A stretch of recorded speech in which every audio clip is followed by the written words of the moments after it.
All right, first of all, I'm going to kick this thing off properly because I'm going to treat this like game day. Like we're getting warmed up for the game, right? You know, if you're a Pats fan, you know what you do.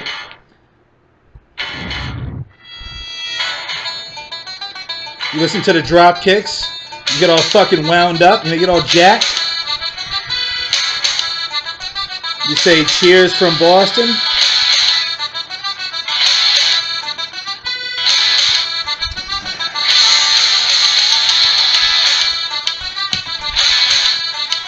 You got your game day mug. Bam! There it is. Me, myself personally, I keep Pop's Patriot with me during game day. Whatever bar I go to, I put him on the table, and it's a good time. Everybody loves it. Now let's talk about this Deflate Gate situation and what's going on. First of all, cheers, Tom Brady. Cheers to the Pats, Belichick, Kraft, Edelman, the whole nine, man. Gronk, everybody. Love all you guys. Miss you, Vince. I miss you, Big Daddy. But you'll retire a Patriot. So with this Deflate Gate nonsense, Tom Brady, it's official now. Tom Brady has been suspended for 4 games. We lost a first-round pick in 2016, a fourth-round pick in 2017, and the franchise was fined $1 million. Now, let's be honest about this. Robert Kraft, $1 million. He pisses $1 million. Every day he pisses $1 million. The money, no problem. The draft picks, we don't really do too well in the first couple rounds, so I think when they went 4th round, that's where they're trying to fuck us, is on the 4th round. But we'll do fine. We'll be fine. We just extended contracts. You know, McCourty and some other cats. We'll be all right. The suspension. Now, should he be suspended? In my opinion, no. However, you do have to hand down some form of discipline in any scenario. And Roger Goodell has been very good about that. Though what's happening to our guy right now, that kind of sucks. And there's going to be an appeal process and all this shit's going to happen. It sucks. However, what do you think Tom Brady is going to do when he comes back in Game 5? What do you think is going to happen? He took a whole year off back in 11 or 09 after the knee thing with the Kansas City Chiefs guy, which I still say and stand by, that was a dirty hit. The guy was on his belly and then reached again and wrapped. It was fucked up. Let's all be honest about that. What I don't like right now is I don't like the Patriots being labeled as what I call a New York team. Because New York teams, everybody hates them. It's the biggest city in the U.S., yada, yada, fucking yada. But you find everything you possibly can. Now, the Yankees fans are talking about A-Rod. And, oh, well, he did his time. He was suspended a year and all this bullshit. He did steroids blatantly. He admitted to doing it. In a court of law, his ass is in prison if he's a citizen. But he's a pro athlete. Doesn't work that way. And he wears pinstripes. Had he done that shit in Texas, he wouldn't be playing baseball. Trust me on that one. So then we get back to being labeled as a New York team. Everybody hates us. You either love us or hate us. And I love that. There's no gray area, especially when it comes to Bill Belichick and Tom Brady. Because with Tom Brady, let's look at it like this. Have you ever heard somebody say, oh, Brady, he's okay. He's all right. He's an all right guy. No, you never hear that shit. You hear, oh, I love Tom Brady. People that hate the Patriots, like especially women, clearly. And I'm sure a lot of homosexuals dig it too, because he is a good-looking cat. Let's be honest about it. He's a good-looking dude. You know, you can't be upset about it. It's either love or hate. There's no in between, and that's what you want. That's how you want to have. That's how you want to be portrayed by the public. Is flat out love me or hate me. Don't give me that half-ass bullshit because I'm a real motherfucker and I win championships.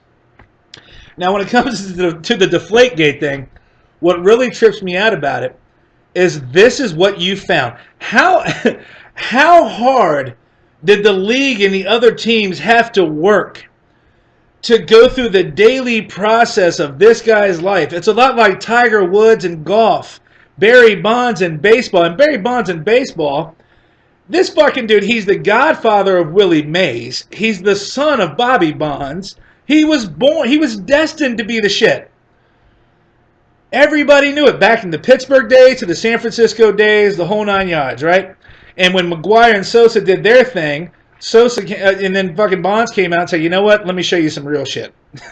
That guy was hitting fucking home runs before steroids. Even if he used or whether he did, I don't know. But he was hitting home runs before that. A-Rod put on 30 pounds of muscle in one offseason.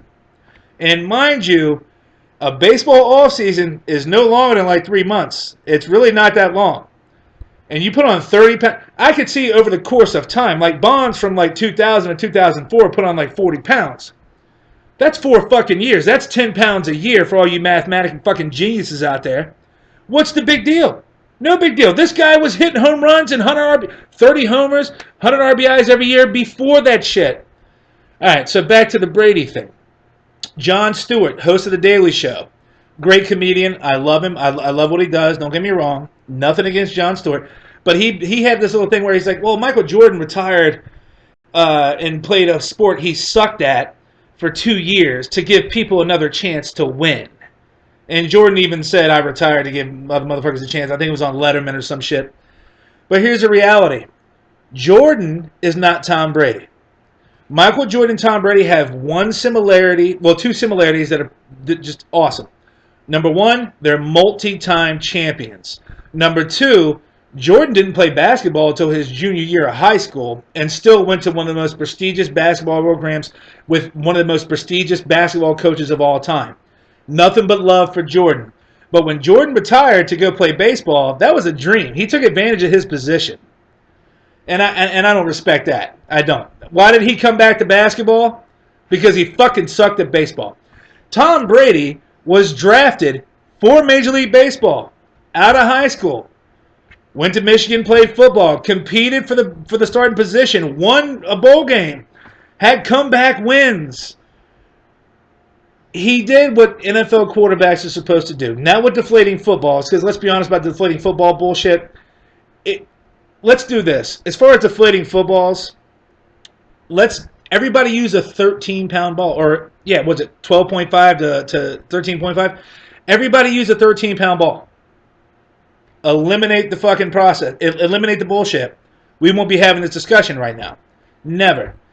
I love the social media, and I love how everybody's blowing it up. ESPN, doing their fucking bullshit.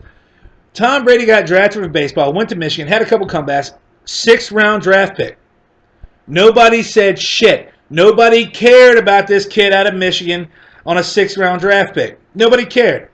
And as Pats fans, we all know we love Bledsoe, we love Drew, DB, big guy, we love him. We do, no doubt. But if Drew Bledsoe is pulled out because the kid that nobody fucking knew about is playing and kicking ass, well, history speaks for itself. People want to talk about Spygate. Okay, Spygate. The original Spygate was the Dallas Cowboys, number 1. Jimmy Johnson publicly admitted to it. I was stealing signals, this, that, and the other. Jerry Rice came out like a fucking dumbass. I mean, you are no longer the greatest receiver of all time.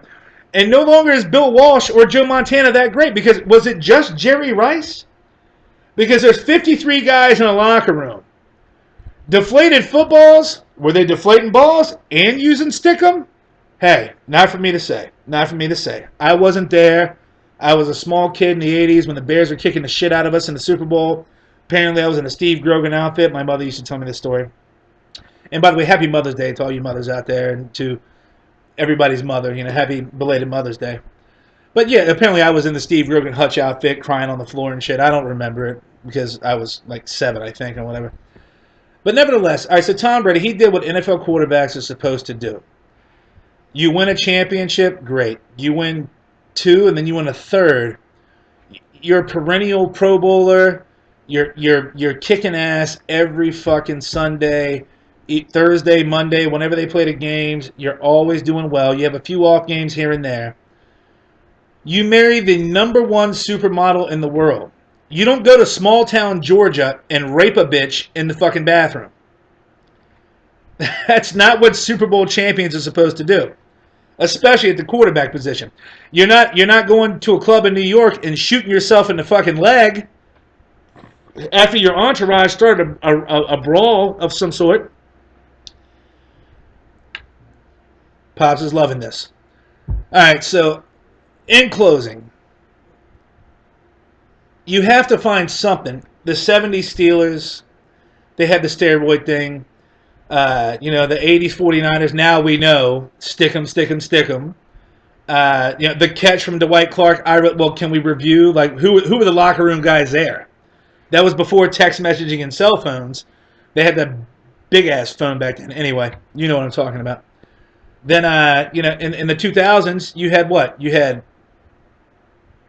the Patriots. In the 90s, you had the Cowboys, the original Spygate, and the coke dealers and the wife beaters and all that bullshit. In the 2000s, you had the Pats. 3 Super Bowls in 10 years. Hadn't been done since the 70s, which the Steelers won 4. They used steroids, and Steelers fans that I'm buddies with have told me, everybody was doing steroids back then. Well, guess what, motherfucker? Stop talking shit, because everybody deflates and inflates footballs. Don't give me that dumb shit that, everybody was doing it. And then Shannon Sharp had the fucking nerve to have this little podcast, whatever he does. You guys got caught. Oh my goodness. Well, Shannon Sharp, you want to talk about salary cap issues, how John Elway was protected, this, that, and the other. Nobody's talking about Brett Favre fucking jerking off on a camera phone and sending it to the goddamn secretary, whatever the fuck shit is. And I'm getting a little worked up. I'm going to chill out for a second. Because I'm trying to close this thing out. The point being, Tom Brady and the Patriots have never pointed fingers. Bill Belichick, Robert, we've never pointed fingers. We've never accused anybody of anything unless they've accused us first. And there's only one instance I can come up with, and that's the Rex Ryan thing and whatever, the tampering and all that bullshit. But let's put this in perspective. As a Pats fan, we're like a fucking boss. Turned down for what, motherfuckers? Let me tell you this. We never pointed fingers. And that trophy, that Vince Lombardi trophy, with the nice silver or whatever chrome football on top, is still going to be sitting in the fucking trophy case in Gillette Stadium in Foxborough, Massachusetts. It's still going to be there. 20 years from now, 50 years from now, that trophy will still be there. And I guarantee you, between now and then, there's going to be even more in there. And Gillette Stadium will also have the MLS Revolution shit going on as well. Now, yeah, they've been to 5, and we haven't won one yet, but whatever. We're getting there. We're getting there. Tom Brady, I don't think he should be suspended. I think he should be fined, maybe, and not even. You're fining $1 million and taking away draft picks and suspending a player that did nothing wrong. He did nothing that nobody else does. Of course, you have to set an example, and I get it, and I appreciate it. You got to set the example. But NFL, Roger Goodell, you're a great disciplinary guy, and I really like what you're doing. A lot of people bitch and moan about it. But let me give you a little piece of advice if you ever see this video. If you're going to discipline somebody, stop fucking up where others fucked up before and taking down the top dog. Find the guy who has all-field issues, who's cheating on and off the field. Don't go fuck with the guy who does nothing wrong, who is the first guy in the locker room, the first guy on the field, the last guy to leave, passing advice and shit, and leading his team. Let's not suspend Seahawks players. Let's not suspend Dallas Cowboys players, Carolina Panthers, San Francisco 49ers. Yeah, let's not do all that. For rape, murder, Ravens players, you know who I'm talking about. 2 of them actually. Let's turn a blind eye to that shit, and let's focus on deflated footballs. I feel like Allen Iverson right now on a throwback interview. We're talking about the deflated footballs, man, not the game, which the Colts admitted they got their asses mopped up on the field. We're not talking about the game. We're talking about deflated footballs, man. And then you get the report, and the report says they had more deflated footballs at the end of the game than we did. All our shit was proper. At the end of the game, they take them out at halftime, they put in the right balls, and we go 28-0 for the half. Nah, we're talking about deflated footballs, man. Now they've changed the rule. Formations. You can't use those formations. They even had the fucking nerve to do the shit where usually you just call out eligible receivers, ineligible receivers. Generally, the referee just calls out the number to the players. Why do you think we have a receiver number 17, 2 tight ends number 87 and 47, 2 offensive linemen 57 and 77? Why do you think we gave them those jersey numbers because they asked for it? It's a strategy. It's chess, not checkers, you sorry motherfuckers. Put it in perspective, man. In the Super Bowl, they gave Seattle an edge. We're going to point to the guy who's eligible. We're going to point to him. Let's point to him right now. Are you serious? Are you out of your fucking mind? If that wasn't happening, because we only tried it like 3 or 4 times in a game, but if they're not pointing at the guy who's eligible, what do you think is going to happen? It's not going to be 28-24. It's going to be fucking 38-24. Just put that in perspective. And then talk about kicking football. Gostkowski is just like Janikowski. These motherfuckers can kick that shit from fucking 80 yards on a tee. They removed the tee. All kinds of weird shit. But I love it. Damn, it feels good to be a Patriot. You know why? Because you're changing rules because we're too good.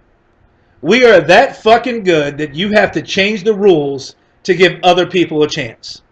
And yeah, Tom Brady did take a year off, and we went 11-5 that season. And thanks to Brett Favre with his dick messages to the secretary, we ended up not making the playoffs. It was the Jets and the Dolphins that got in, and neither one of them did shit. Anyway, cheers. Here's to the Patriots. Here's to Tom Brady.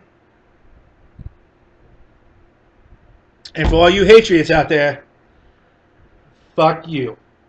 Hate on, baby. Hate on. The more you hate, the more I escalate. It's just perfect. I love it. All right, take care. Go Pats!